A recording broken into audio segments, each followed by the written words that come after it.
Halo, assalamualaikum warahmatullahi wabarakatuh. Jumpa dengan saya lagi, Neng Eva. Gimana kabarnya, sahabat hikmah semuanya hari ini?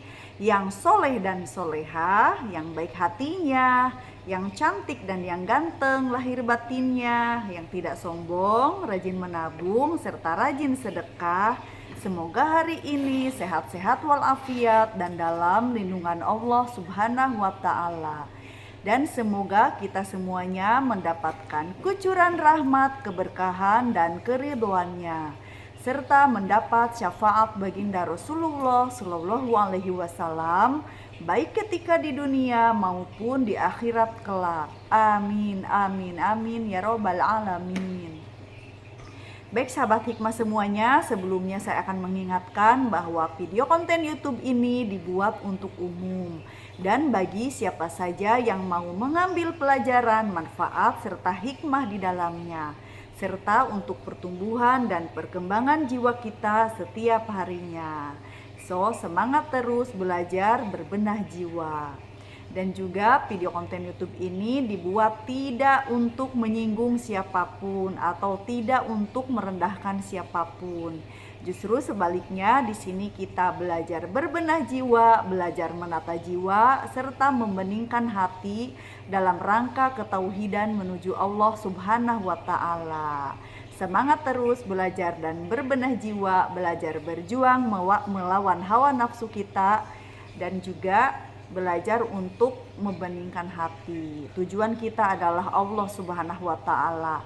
Tentunya untuk menuju Allah itu banyak hijab yang harus kita singkapkan, termasuk hijab 70 hijab yang gelap ataupun 70 hijab yang terang. Kita singkapkan satu persatu ya. Jadi istilahnya begini, tujuan kita adalah Allah. Tentunya selain kita menyingkapkan hijab, dan di sana misalkan kita sampai kepada makom musyahadah, itu pun pada saat kita mencapai makom musyahadah itu pun masih merupakan hijab. Jadi masih merupakan hijab, karena Allah itu tidak akan mampu kita lihat dengan mata dohir maupun mata batin ketika kita di dunia gitu. Seperti kisah Nabi Musa alaihissalam yang bertemu dengan Allah di mana di Gunung Sinai itu ya, intinya bertemu gitu kan, saya takut salah gitu, bertemu dan menjelma, ibaratnya tuh bertajali, menampakkan diri sebagai api gitu. Nah, ketahuilah bahwa api itu merupakan hijab dan Allahnya itu ada di dalamnya. Jadi bukan apinya itu yang Allah gitu, hanya bentuknya saja, tajalinya saja, hanya penampakannya saja gitu. Makanya kalau ada orang yang menyangkal ilmu tasawuf itu sesat, bisa bertemu dengan Tuhan, bisa bertemu dengan Allah gitu, ada di dalam Al-Qur'annya kan. Ya, Al-Quran itu diciptakan oleh Allah sebagai pedoman kita. Nah, itu memang ya untuk bahan pelajaran kita bisa bisa pelajaran di dalamnya. Kalau Nabi Musa itu bisa bertemu dengan Allah, maka kita pun bisa. Hanya saja yang bertemu itu bukan mata dohir kita. Makanya syaratnya itu harus memfanakan diri dulu gitu. Tapi nanti masalah makom fana kita bahas di bulan-bulan selanjutnya ya. Nah, kita sekarang membahas tentang ketawakalan kepada Allah Subhanahu wa Ta'ala. Ketahuilah bahwa tawakal itu ada beberapa fase atau ada beberapa tingkatan gitu. Tidak hanya tawakal berdiam diri saja, berpasrah diri begitu saja, tidak ya, tapi memang ada jalannya juga. Nah, ini termasuk ahli tasawuf harus meniti jalan makom tawakal seperti yang sekarang kita bahas ini. Nah, di dalam Al-Quran diterangkan bahwa sekali-kali tidak ada yang menimpa kami melainkan apa yang telah ditetapkan oleh Allah bagi kami, dan dialah pelindung kami, dan hanya kepada Allah lah orang-orang mukmin bertawakal. Nah, di situ disebutkan orang-orang mukmin bertawakal. Jadi kita pertama-tama harus beriman dulu kepada Allah Subhanahu wa Ta'ala. Lalu kita menggali ilmu apa? Ilmu tentang Allah, ilmu tentang hukum Allah, atau ilmu syariat, atau ilmu fikih, ilmu tentang Allah, ilmu tauhid, ilmu tasawuf gitu kan, ilmu tentang ibadah-ibadah batin. Nah, itu berarti itu sudah menuju ke ranah ketauhidan, menuju Allah Subhanahu wa Ta'ala. Nah, salah satu syarat kita menjadi ahli tasawuf, selain kita harus bertobat juga kita harus bertawakal. Nah, tawakal ini ada beberapa tingkatan. Yang pertama, tawakal itu disertai dengan usaha, lalu kita berdoa menyerahkan hanya kepada Allah sepenuhnya, bahwa Allah lah tempat bergantung semua makhluk. Jadi kita menyerahkan segala sesuatunya hanya kepada Allah. Tapi disertai usaha dulu, tidak ujung-ujung aku bertawakal gitu, tapi berpasrah. Itu bukan tawakal, itu namanya males. Apalagi disertai hatinya itu masih menggantungkan harapan kepada makhluk gitu. Mulut diam, hati berharap kepada makhluk ya, itu bukan tawakal gitu. Jadi tetap disertai dengan usaha kita menjaga barang-barang kita, misalkan, lalu kita bertawakal. Kalau sudah bertawakal, misalkan barang itu mau hilang, mau dicuri, kalau kita sudah berusaha kan ya kita serahkan kepada Allah masalah hasil kan, yang penting kita usahanya bagaimana dulu gitu.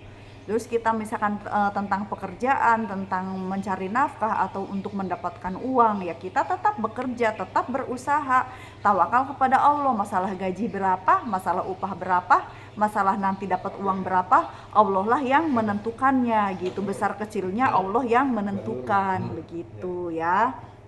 Nah, lalu yang kedua, makom tawakal itu jadi sedikit usaha, jadi ya tetap ada usaha, namun usahanya itu tidak sebesar usaha yang seperti fase yang pertama. Contohnya zaman dahulu ada seorang ahli abid yang memasrahkan diri kepada Allah bahwa ia itu beritikad, saya tidak mau makan kecuali sampai ada orang yang menyuapi makanan ke dalam mulut saya gitu. Nah, sehingga si ahli abid tersebut ibadah, sholat, terus berzikir, wirid gitu kan. Nah, terus dia itu sampai berapa hari dia tidak makan, tidak mencari makan, benar-benar sama sekali nggak makan dan tidak mengharapkan makanan kecuali yang langsung datang ke mulutnya. Nah, tiba-tiba di luar masjid itu ada anak kecil itu nangis gitu kan, ayo nak makan, kata ibunya itu. Lalu dia masuk ke dalam masjid, terus kata si anak ini, ibu saya nggak mau makan, kalau bapak itu tidak ikut makan bersama saya, tolong suapin juga, kalau bapak itu disuapin saya juga mau makan, disuapin ibu gitu ya, kurang lebihnya begitu bahasanya. Nah, akhirnya ketika si ahli abid atau si ahli ibadah itu sedang berzikir gitu kan, nah si ibu anak kecil tersebut memasukkan makanan ke dalam mulutnya ahli zikir tersebut, ahli abid tersebut, lalu dimakanlah gitu. Nah, itu berarti apa? Tawakalnya itu yang disertai dengan keyakinan. Jadi walaupun kita berdiam diri, kalau memang Allah sudah menentukan rizki menjadi bagian kita untuk kita makan, maka makanan pun akan masuk ke dalam mulut kita gitu ya. Itu namanya sedikit usaha. Jadi usahanya itu ya hanya zikir, wirid, tapi makanan bisa masuk gitu. Tapi itu kan hal seperti itu tuh tidak akan seterusnya gitu, ibaratnya hanya sementara waktu atau mungkin pada saat beliau ini latihan menjadi sebagai ahli zikir saja gitu, misalkan dalam kurun waktu 1 tahun 2 tahun, entah ditugaskan oleh mursidnya 3 tahun untuk seperti itu gitu, lalu dia menjalankannya, atau mungkin berdasarkan ajaran dari guru jati yang ada di dalam hatinya gitu ya. Tapi kalau kita misalkan punya keluarga, punya orang tua, punya anak yang harus kita nafkahi, yang makom kita adalah usaha gitu. Jangan ikutin orang tersebut. Orang tersebut bisa jadi masih single kan gitu, masih single atau masih bujangan atau masih misalkan tidak punya tanggung jawab apapun gitu kan, jadi hanya untuk dirinya sendiri, bisa seperti itu, boleh. Kalau kita punya keluarga harus kita nafkahi, maka usaha adalah lebih baik, namun hati tetap bertawakal kepada Allah Subhanahu wa Ta'ala. Nah, selanjutnya makom tawakal yang ketiga, tingkatan yang ketiga adalah makom diam atau tumaninah gitu. Nah, maksudnya bagaimana? Jadi misalkan contoh nih ya, misalkan ibu, mama, abi, umi, misalkan tiba-tiba ini ada bayaran sekian gitu, 1 juta atau 2 juta gitu, cenderung mendadak gitu, karena bayaran biasanya hanya sebatas SPP saja misalkan gitu kan. Tiba-tiba 3 hari lagi atau 2 hari lagi harus dibayar, yang mana gajian mungkin masih 2 minggu lagi gitu. Nah, tiba-tiba misalkan setelah ngomong begitu, anaknya atau siapalah yang anak didiknya misalkan ngomong begitu, nah kita itu diem gitu, diam tumaninah gitu, diam sebentar, diam di sini.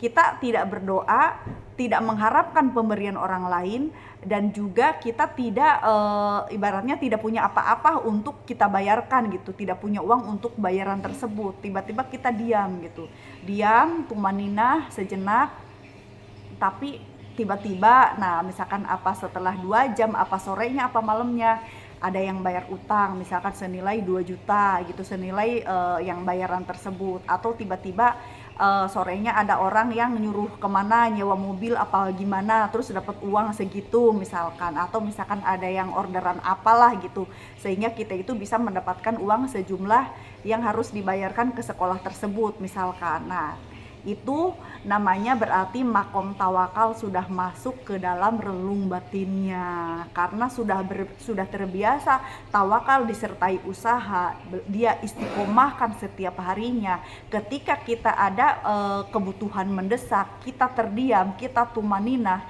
tiba-tiba rezeki datang sendiri. Nah, itu namanya tawakal tingkat tinggi gitu, dan itu memang agak-agak sulit dipraktekkan kecuali oleh orang yang sudah terbiasa menduduki makom tawakal yang secara istiqomah yang disertai usaha dulu gitu. Agak sulit memang, tapi rata-rata kalau orang yang sudah mencapai makom musyahadah atau mencapai ma'rifat billah biasanya bisa seperti ini gitu. Nah, makanya beristiqomahlah, kita bertawakal, namun harus ingat kita adalah ahli asbab. Ahli asbab itu adalah orang yang mencari nafkah atau mencari keuangan atau mencari rezeki itu dengan jalan usaha. Maka makom kita ya tadi yang pertama itu gitu. Tapi kalau misalkan ahli tajrid yang sibuk tiap hari mengajar dan dia tidak ada waktu untuk mencari mencari keuangan atau mencari rezeki dengan jalan usaha gitu kan. Nah, biasanya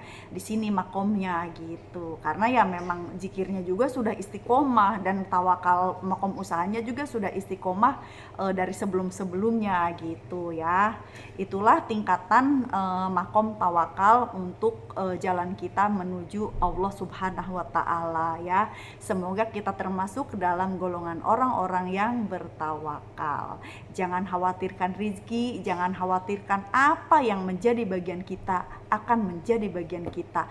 Apa yang akan menjadi milik kita akan kita terima. So don't worry, okay? Wallahu a'lam bishawab. Saya mohon maaf kalau ada kekurangan dan kesalahan dalam menyampaikannya.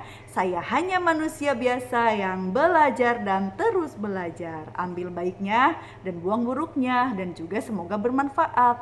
Minal aidin wal faidin, mohon maaf lahir dan batin. Wassalamualaikum warahmatullahi wabarakatuh. Orang baik pandai mengambil hikmah, sehat lahir dan batin is the best always.